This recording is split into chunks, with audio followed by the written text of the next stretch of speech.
warahmatullahi wabarakatuh.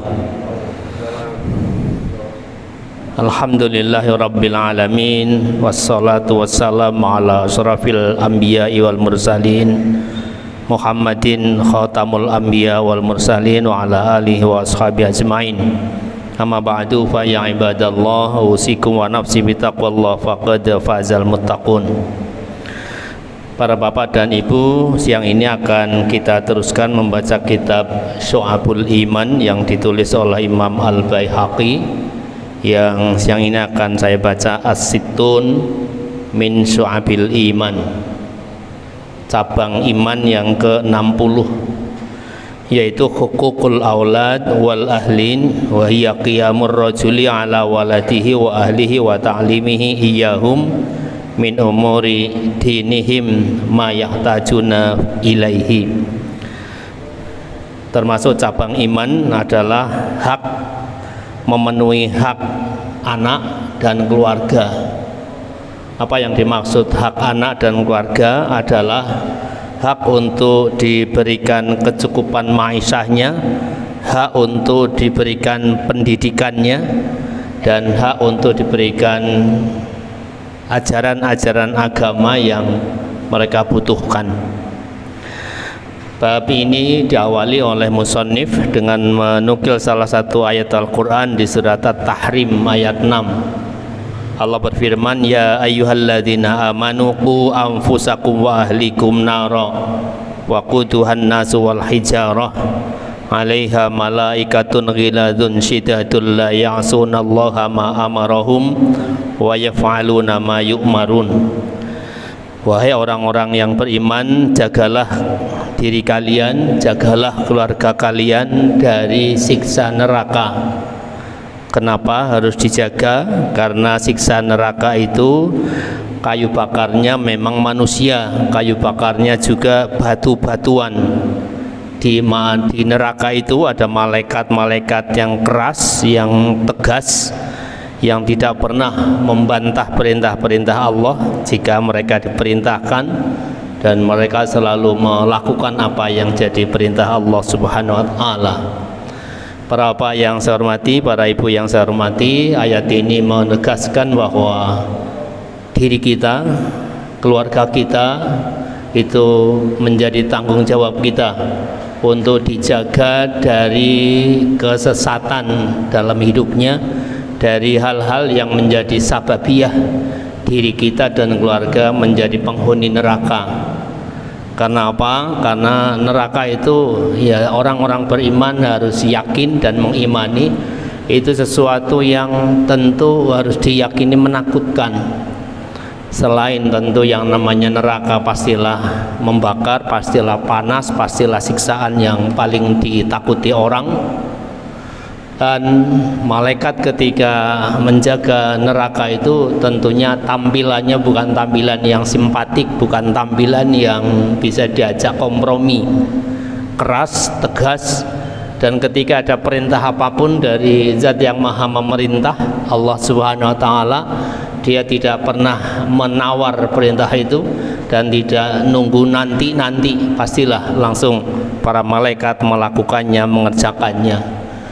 Di antara yang harus dilakukan untuk menjaga diri kita dan keluarga kita dari ancaman siksa neraka itu, ya pertama, seorang kepala keluarga dalam setiap keluarga bertanggung jawab tidak hanya ma'isyahnya, tidak hanya kebutuhan fisik jasmaninya, tidak hanya bagaimana dia bisa makan, bagaimana dia punya tempat tinggal, dan bagaimana dia punya pakaian.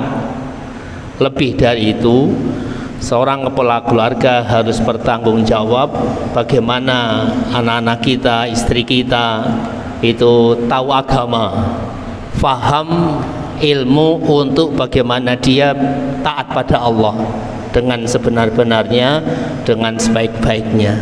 Nah, ilmu untuk mentaati Allah, ilmu untuk bisa beribadah dengan baik tentu adalah ulumuddin, ilmu agama. Jika seorang kepala keluarga mungkin sudah dia cukupi ma'isyah anak-anaknya, keluarganya, istrinya, mungkin sudah ya cukupi pakaiannya, tempat tinggalnya, makannya, tetapi dia tidak pernah berpikir bagaimana agar istrinya, anaknya faham agama. Baik mungkin ia fahamkan sendiri, ia ajari sendiri, atau ia membayar orang, meminta tolong orang agar mengajarinya. Maka itu termasuk kepala keluarga yang tidak bertanggung jawab terhadap istri dan anaknya untuk tidak terjerumus ke dalam neraka. Tanggung jawab ini tentu bukan hal yang sederhana, bukan hal yang sepele, sehingga setiap kita laki-laki, para bapak atau ibu-ibu yang sudah tidak punya suami, sudah ditinggalkan suami dan masih punya anak, punya tanggung jawab yang berat, punya tanggung jawab yang harus dilakukan, yaitu untuk mendidik anak-anaknya, untuk mendidik istri kita semuanya. Ada satu hadis yang saya kira ini memberikan reward, memberikan optimisme kepada kita ketika kita berusaha sungguh-sungguh mendidik anak kita dengan sebaik-baiknya. Hadis ini riwayat Anas bin Malik radhiyallahu anhu, bahwa Rasulullah SAW kata, Anas pernah bersabda, man ala jarayataini hatta tablugha jaa yaumal qiyamati ana wa huwa wa samma asabi'ahu.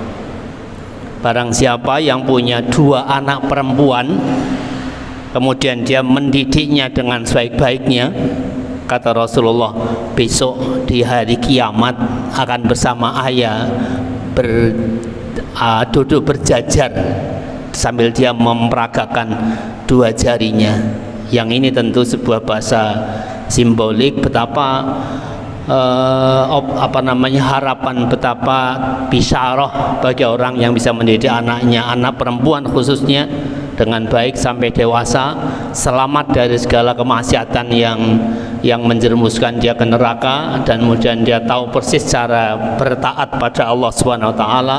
Maka kata Rasulullah, dia nanti akan bersama saya di yaumil qiyamah. Tentu kalau bersama Nabi, dia di surganya Allah Subhanahu wa taala. Tetapi sebaliknya, ada satu hadis yang cukup panjang yang tentu ini harus menjadi tantir peringatan bagi kita semua yang punya keluarga, yang punya istri dan keluarga, ketika kita adalah kepala keluarga di keluarga kita masing-masing.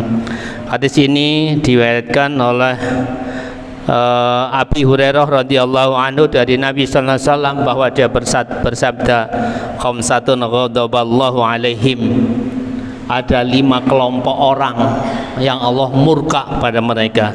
Insya'a amdiya ghadabahu alaihim fid dunya, bisa jadi kemarahan itu terekspresikan dalam kehidupan 5 kelompok itu di dunia.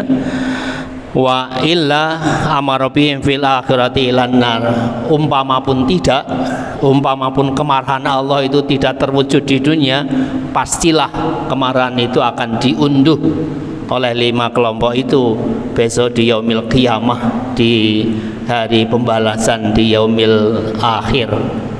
Siapa 5 kelompok itu? 1, 2, dan 3 saya kira tidak usah kita baca. Kemudian yang kelima, yang ketiga, bukan kelima, yang ketiga, warajulun la ya'muru ahlahu wa waladahu bi ta'atillah wa la yu'allimahum amradinahum. Nomor 3 dari 5 kelompok yang Allah marah kepada mereka, yang Allah murkai pada mereka. Murkanya mungkin terwujud di dunia, bisa juga, atau paling tidak pasti di akhirat. Kelompok yang ketiga adalah seorang laki-laki yang tidak memerintahkan keluarganya, tidak memerintahkan anaknya untuk taat kepada Allah, dan tidak mengajari mereka ilmu-ilmu agama mereka untuk kebutuhan ibadah istri dan anak-anaknya. Betapa Rasulullah sangat menekankan tanggung jawab seorang kepala keluarga.